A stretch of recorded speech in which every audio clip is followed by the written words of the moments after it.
Okay, right here we have single ply hemp rope. This is sort of like baler's twine, but it's only one side of the cordage. And what we're going to do here is spin this together and make a light rope out of it, which is a lot stronger than the single side that you have here.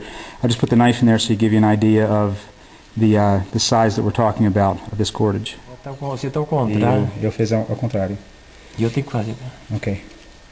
So what we're doing here is, as he is tightening the two cords together, I am tightening. Zé, espera. Eu tenho que apertar antes.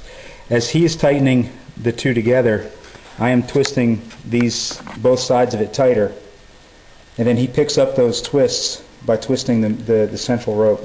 Ok, pode girar. Tem que me acompanhar. Não, mas Okay. se eu te acompanhar, você não enrola direito. Yeah.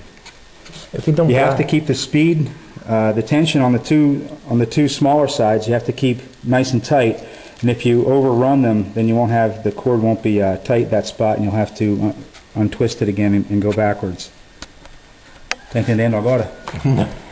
Entendi. Não, mas como fazer a corda? Eu sei que você não entende. Agora tô. Now, normally, if you're going to make a large piece of rope with this, you would use a spinner that would spin all three of these sides at the same time, because my fingers are about wearing out. Tá? Rebobina um pouquinho. Okay, espera. Tem que apertar esses dois lados. Igualmente. Okay.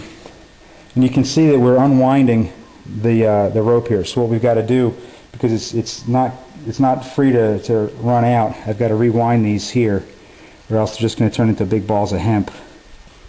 Okay. You can see with three people working at the same time, obviously this is a two-handed operation for me, but I'm filming with the other hand. But with three people working, you can get a lot more done a lot faster. Here you see the end of it. Now there's all kinds of tension inside this rope, which we need to get rid of. There's pulling that tension out of the rope. You got to check the rope for kinks. Sometimes when you're working with it, you can get a kink in the rope, which you just basically twist out of it. If you just twist at it, work at it, you'll get the kink out of the rope. Now the end of this is a twisted rope. I'm going to cut that off nice and even. You can see the end of it doesn't untwist because all that tension is captured inside the rope.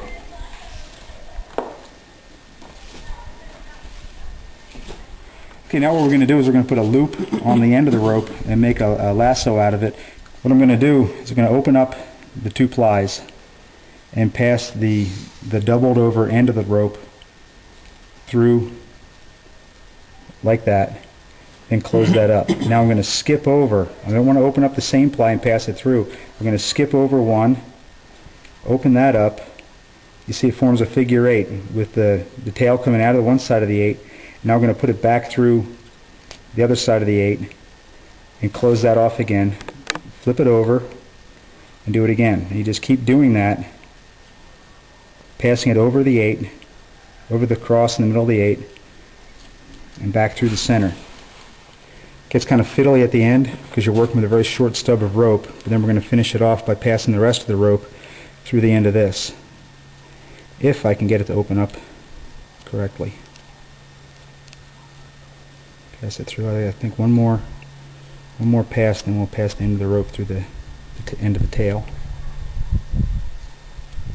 Okay, that worked out well. Okay, now here's the end of the tail. I've got to really kind of wail on it a little bit and pull that open very tight.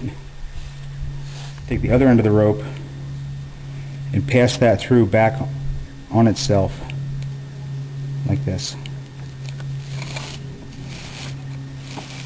Pulling that down to its very end. And now that end of the rope is doubled across with the first rope inside it. And you wind up with a very strong loop for making a lasso. This size rope would work good for a large animal snare, a pig snare.